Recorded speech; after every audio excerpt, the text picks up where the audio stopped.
So after we put the Mulehan agar plate in the incubator and incubate it overnight, the next day we will have some nice growth and we will see some zones of inhibition.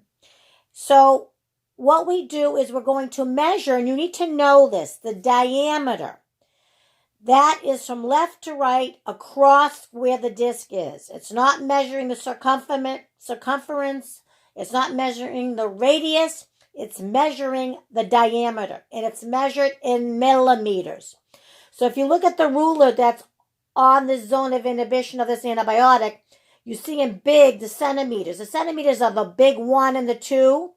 The millimeters are those little lines. So 10 millimeters equals 1 centimeter. So we're not measuring in centimeters, we're measuring in millimeters. You need to know that.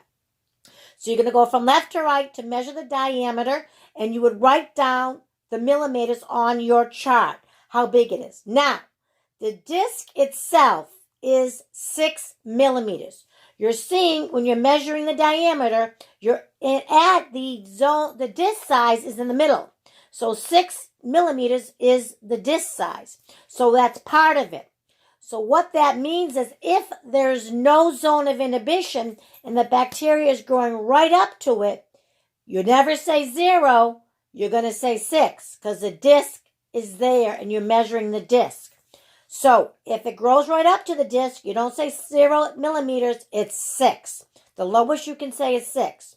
So in this one, if you look at it, it's probably around 12 millimeters. Okay?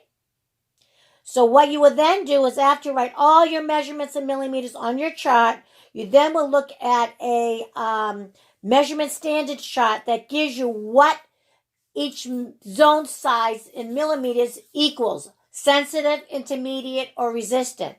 Each antibiotic has its own measurement values, and you'll see that once we go to the chart.